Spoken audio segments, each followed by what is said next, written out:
Spending money to save time. Most people think getting rich means spending less, cutting subscriptions, skipping takeout, doing everything yourself. But the wealthiest people spend more, and they do it on purpose. They buy back time. Paying for grocery delivery, cleaning help, or software that automates boring work seems wasteful, until you realize time is the only thing that can't be replaced.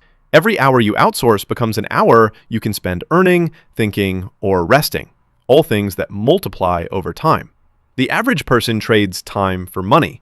The rich trade money for time. It's not about luxury, it's about leverage.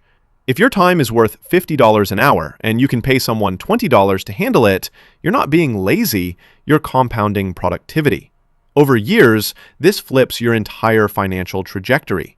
People who hoard time tasks stay stuck working in their life. People who buy back time start working on it.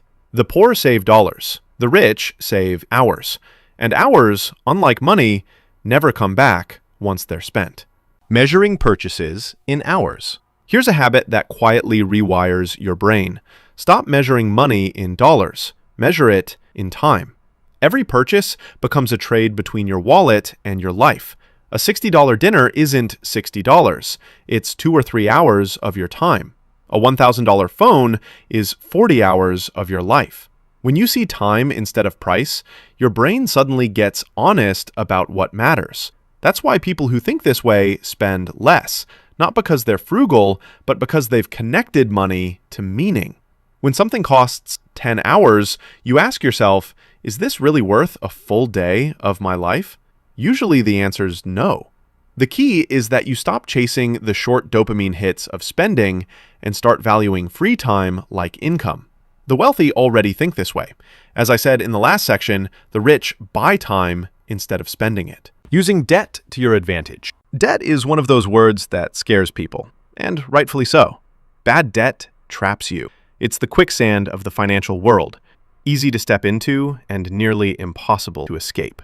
But used right, debt becomes a sort of leverage, one that multiplies your effort far beyond what saving ever could. It's how businesses scale, homeowners build equity, and investors grow faster than inflation. Debt is a tool. It just depends who's holding it. Poor debt buys comfort. Rich debt buys freedom. A car loan for a luxury model bleeds you and holds you down. A loan for property that appreciates pays you back. Most people think of debt as something to fear, but the smart ones treat it like rented speed. Dangerous if uncontrolled, but powerful in skilled hands. The key isn't avoiding debt. It's making sure the thing you borrow for grows faster than the interest you owe. That's how fortunes are built. But if used wrong, debt owns you. Refusing to save every penny. It sounds irresponsible, refusing to save. But here's the paradox. People who try to save every penny almost never get rich. They're too focused on defense, never offense. Saving is survival, not what helps you grow. If all you do is cut costs, your entire financial world shrinks around what's safe. But when you spend strategically on things that expand income, like tools, skills, or relationships, you break that ceiling. The rich don't obsess over $5 coffees. They obsess over $50,000 opportunities. Hoarding money builds fear. Investing it builds momentum. You don't get wealthy by being cheap. You get wealthy by being efficient. When every dollar has to be justified, none of them get to grow. Money has a purpose: to move, to build and multiply. And if you trap it under your mattress, it stops being money at all. It just becomes paper. Investing into yourself. This one feels weird because it looks selfish, spending on yourself instead of saving. But investing into yourself is the single highest return asset class in existence. Courses, coaches, therapy, mentors, fitness, they all seem expensive until you realize how much they change your output. Another way to invest into yourself is paying for accountability. Most people rely on motivation, but motivation is unreliable. Accountability makes progress automatic. The money you spend to have someone expect something from you, a deadline, a deliverable, a goal, forces you to become the kind of person who doesn't waste potential. When you pay for something, you pay attention to it. That's why people who invest in their own growth accelerate faster. They attach real cost to not making progress. Avoiding good deals. Everyone loves a deal. 30% off, buy one, get one, limited time only. I could go on forever. But that feeling of winning at spending is what keeps most people broke. A deal is still an expense. The discount doesn't matter if you didn't need it in the first place. That's the trap. Sales make you feel smart for losing money slower. Wealthy people don't chase deals because they know attention is the real cost. Every good deal steals focus and time you could spend earning or creating. Discounts are marketing, not miracles. Imagine you got offered 50% off of an item that was marked up twice the original price. You've just been manipulated by marketing into buying something for the normal price. The rich measure value by utility instead of a simple price. If something improves their life, they pay full price. If it doesn't, it's overpriced even at 90% off. Good deals keep poor people busy saving pennies. It's better to pay full price for something you need than get 90% off something you don't need. Overpaying on purpose. Overpaying on purpose feels stupid. Why give away more than you owe? But that's exactly why it works. It's not about wasting money. It's about rewiring how you think about it. Most people live in survival mode, always calculating the bare minimum. The minimum payment, the cheapest option, the lowest bid. Overpaying flips that psychology. When you round up payments, send extra toward your credit card, or pay bills early, you teach your brain that money isn't something to hoard in fear. It's a tool you control. The act itself builds an abundance mentality. Instead of, I can't afford this, your mind starts thinking, I'm ahead. And this changes everything. You gain peace, not pressure. Your debts shrink faster. Your relationships with money and people become cleaner because you stop nickel and diming life. Spending on mistakes. We're taught that every mistake costs money. The wealthy treat mistakes differently. They spend on them intentionally. Buying cheap gear, outsourcing too soon, or paying someone else's fee might feel like a bad purchase, but in reality, it's a strategic risk. The lesson costs less than the opportunity lost by inaction. They pay for clarity, not comfort. The moment you stop trying to avoid all mistakes is the moment you start learning fast. Each failed experiment becomes a data point, each misstep a calibration. Wealth doesn't come from getting everything right.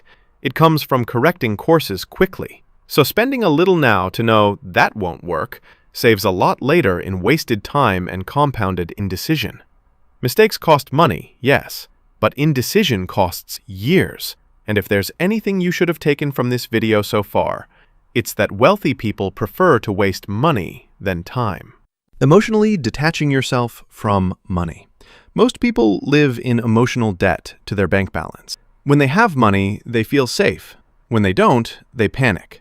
The wealthy learn to detach from that cycle. They see money as a tool, not as a mood indicator. Detachment doesn't mean not caring.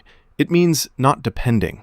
When your emotions rise and fall with your income, you make desperate choices, chasing quick wins, selling too soon, buying too fast.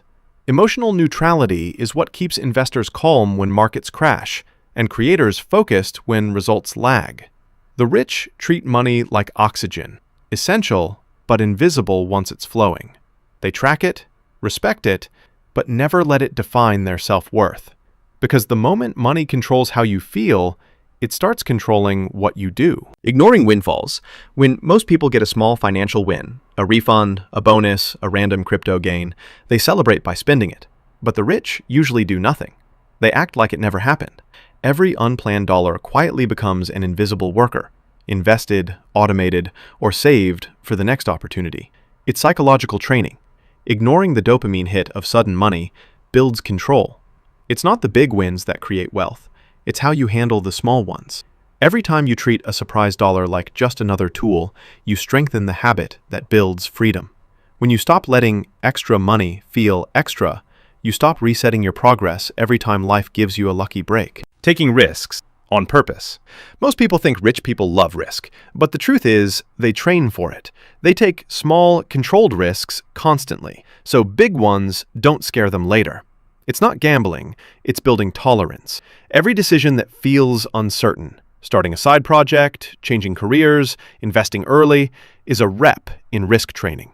The poor avoid that feeling, the rich seek it, because there's no path to wealth that doesn't go straight through risk. It's the toll gate between comfort and freedom, and you can't skip it. Risk isn't what loses people money. Panic does.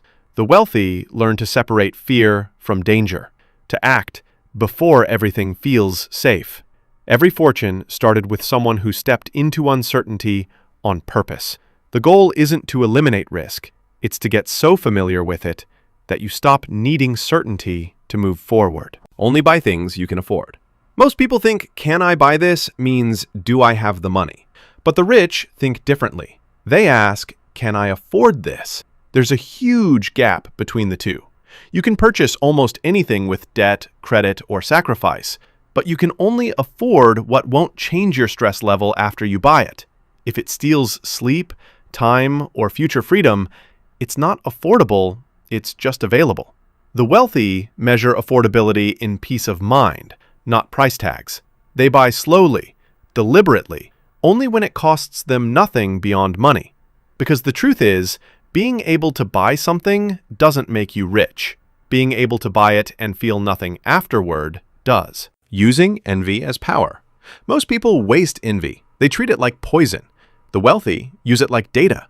When they feel jealous, they don't hide from it, they study it. Because envy points directly to the gap between what you want and what you've built. If you feel it, it means something in you recognizes possibility. Instead of resenting that person, they reverse engineer them. Habits, systems, mindset, until they turn jealousy into a map. It's your emotional navigator, showing exactly where your next level lives.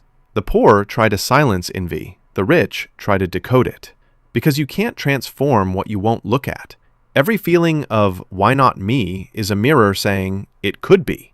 The difference is what you do next.